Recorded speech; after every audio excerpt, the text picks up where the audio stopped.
오늘 저에게 주신 말씀은 예레미야 36장 11절에서 19절의 말씀입니다.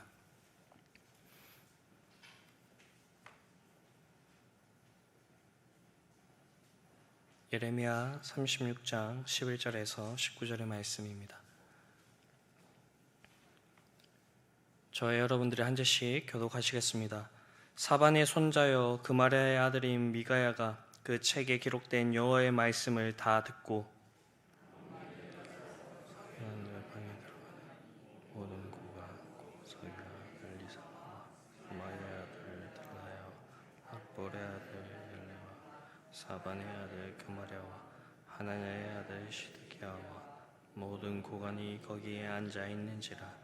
미가야가 바룩이 백성의 귀에 책을 낭독할 때 들은 모든 말을 그들에게 전하매 이 모든 말은 구시 조선 세리마의 손자 느자나의 아들 여호디를 바룩에게 보내어 이르되 너는 백성의 귀에 낭독한 두루마리를 손에 가지고 오라. 네리의 아들 바룩이 두루마리를 손에 가지고 그들이 바룩에게 이르되 앉아서 이를 우리 귀에 낭독하라. 바룩이 그들의 귀에 낭독하매 사람 말을 듣고 놀라 서로 여기 이르되 내가 이 모든 말을 왕에게 하니. 그들이 또 바룩에게 물어 이르되 너는 그가 불러주는 이 모든 말을 어떻게 기록하였느냐 청하노니 우리에게 알리라. 그가 그 입으로 이 모든 말을 내게 불러주기로 내가 목으로 책에 기록하였노라. 이에 고관들이 바룩에게 이르되 너는 가서 예레미야와 함께 숨고 너희가 있는 곳을 사람에게 알리지 말라 하니라. 아멘. 네, 저희가 인생을 살아가다가 보면 우리의 마음대로 되지 않을 때가 많이 있습니다. 이때 속이 많이 상하기도 하고 낙심이 되기도 합니다. 우리 자신을 위해서 하는 일도 이러한데 하나님을 위해서 수고하고 노력했는데 그 결과가 좋지 못하거나 그 가운데 어려움을 당하게 되면 더욱 낙심이 되고 우리의 속마음에는 내가 다시는 이런 일을 하나님을 위해서 하나 봐라 이런 생각이 들 때도 있습니다. 그런데 이런 마음이 드는 것은 우리만이 아니었던 것 같습니다. 성경을 보면 하나님께 따지는 그런 선지자들도 있음을 볼 수가 있습니다. 하박국과 같은 그런 인물이죠. 의인이 잘못되고 악인들이 우세한 것, 하나님의 백성을 하나님을 알지 못하는 그 나라를 들어서 심판하시는 것에 대해서 하나님께 따졌던 그런 인물입니다. 그러나 그가 결국에 한 고백은 오직 의인은 의인으로 말미암아 사는 것과 우리가 익히 찬양으로 아는 무화과나무 잎이 마르고 포도 열매가 없어도 감람나무 열매 그치고 논밭에 식물이 없어도 오직 여호와로 인하여서 즐거워하리라 하는 것입니다. 우리에게 일어나는 일을 우리가 이 성경에서 설명할 때 하나님의 섭리 아래에 있다라고 합니다. 그리고 그 속에는 하나님의 뜻이 있다라고 이야기를 합니다. 성경은 하나님께서 사람의 걸음을 정하시고 그 길을 인도하시는 분이라고 얘기를 합니다. 이 말은 하나님의 뜻이 우리의 성공과 실패, 기쁨과 슬픔, 우리의 전 삶을 통해서 드러난다라는 것입니다.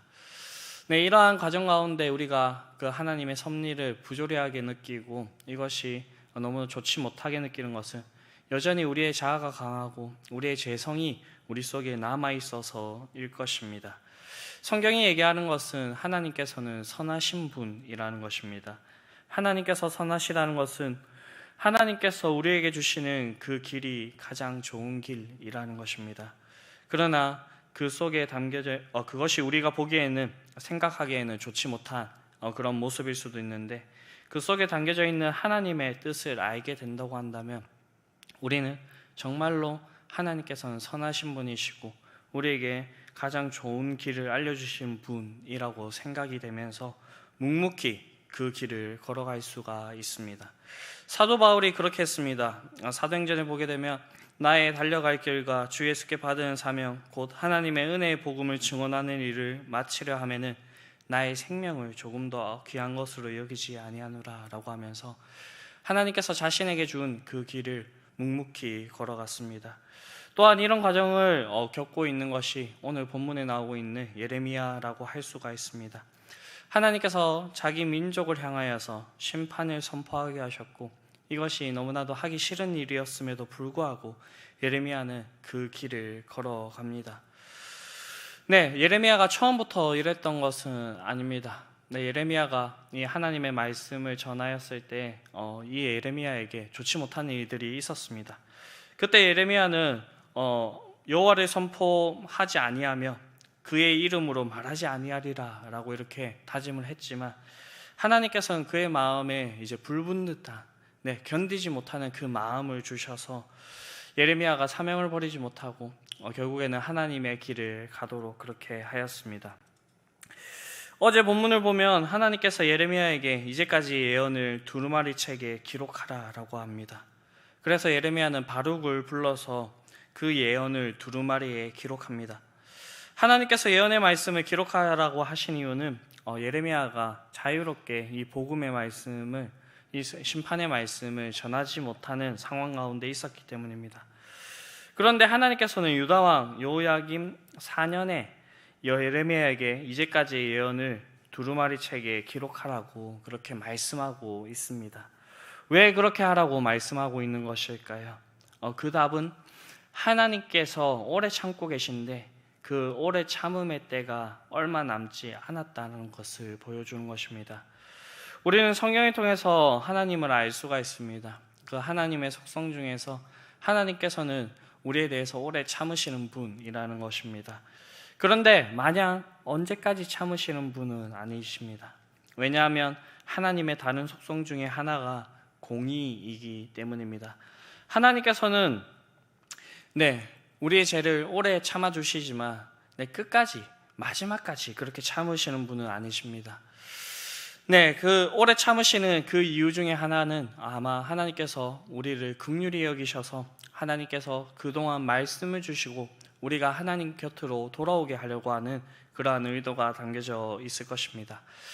이때까지 예레미야의 사역을 보아도 그렇습니다. 예레미야는 지난 20년 동안 이 백성들에게 하나님의 말씀을 전해왔습니다.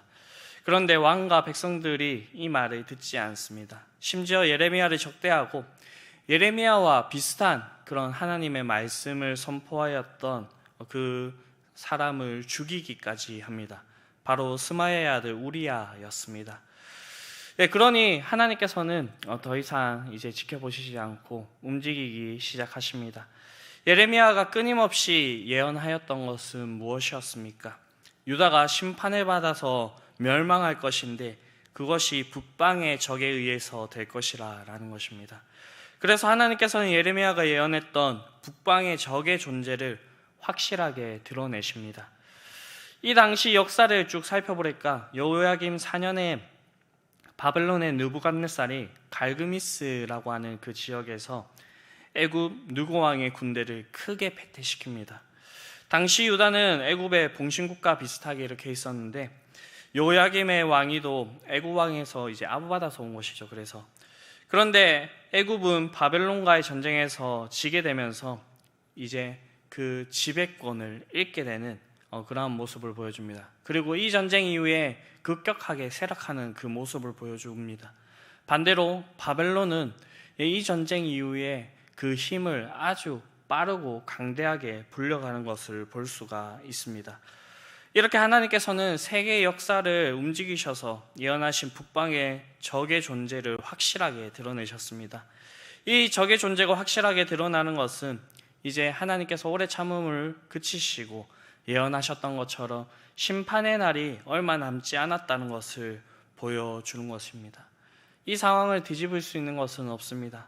그저 유다가 명맥이라도 유지할 수 있는 것은 하나님께 회개하며 하나님께서 이 예레미야의 입을 통하여서 말씀하신 것처럼 이 바벨론에 순복하는 것밖에 없습니다. 하나님께서는 다시 이러한 사실을 알려주시기를 원하셨습니다.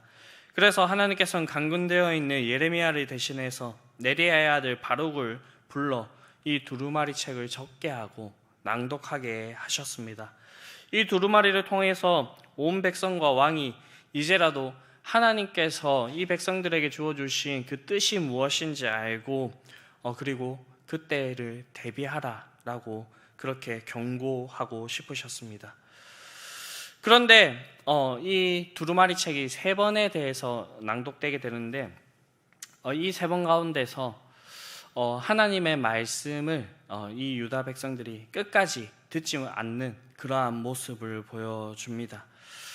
이 중에서 오늘 본문은 2번째 낭독되는 장면이라고 볼 수가 있는데 이들이 결국에는 끝까지 하나님의 말씀을 듣지 않았지만 오늘 본문을 보면 어느 정도 긍정적으로 볼 수 있는 그러한 이야기들이 나옵니다.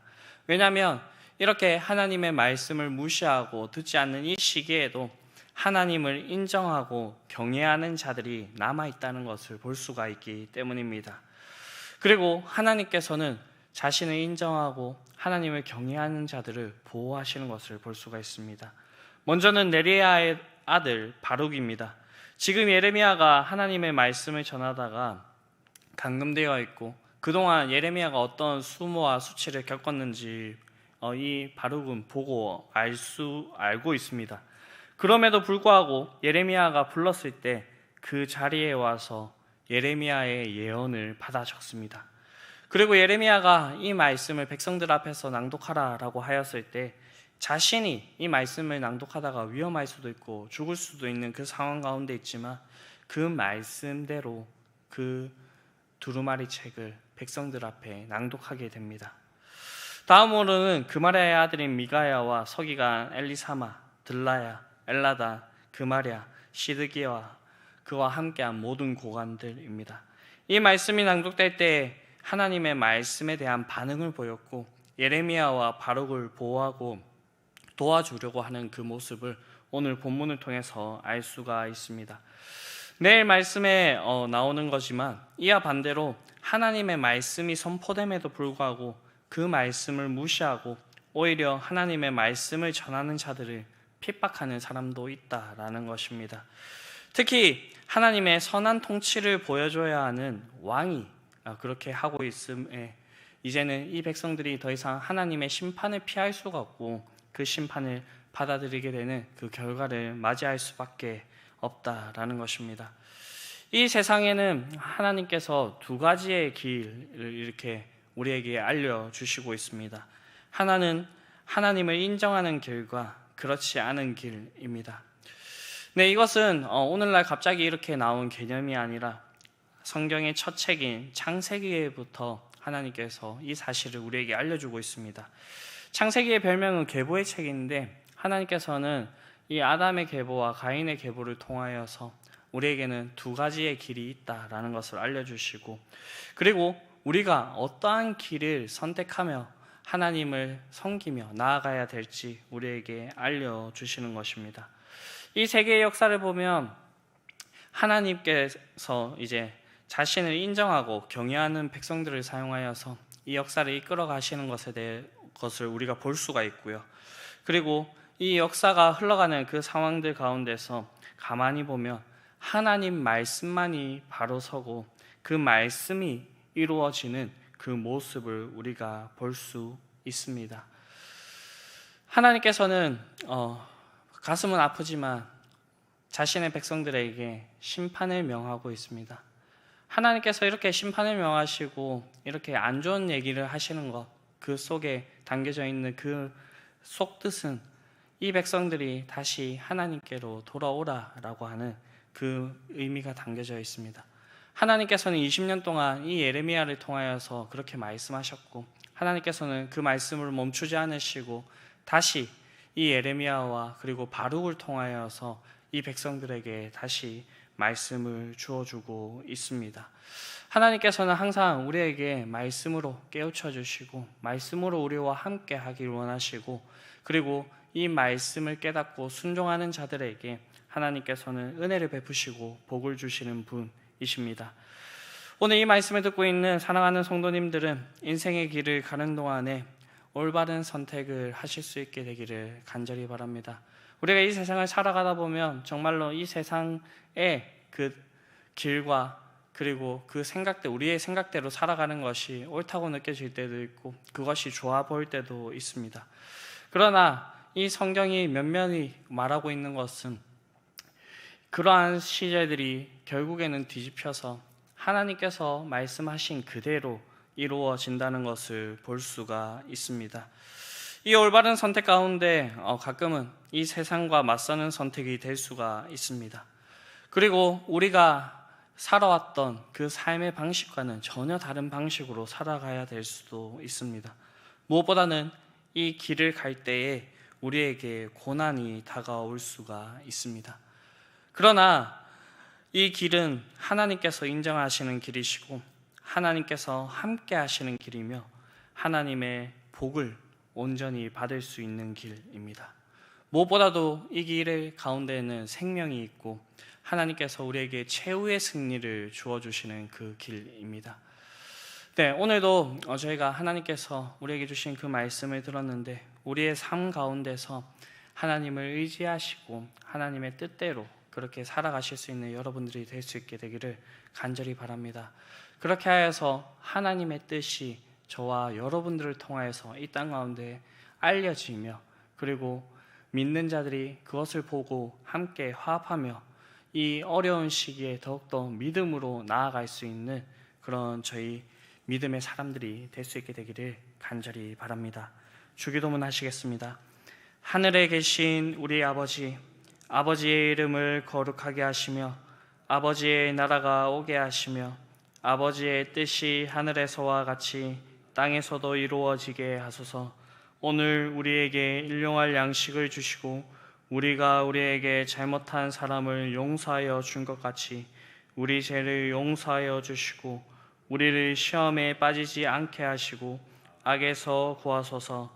나라와 권능과 영광이 영원히 아버지의 것입니다. 아멘.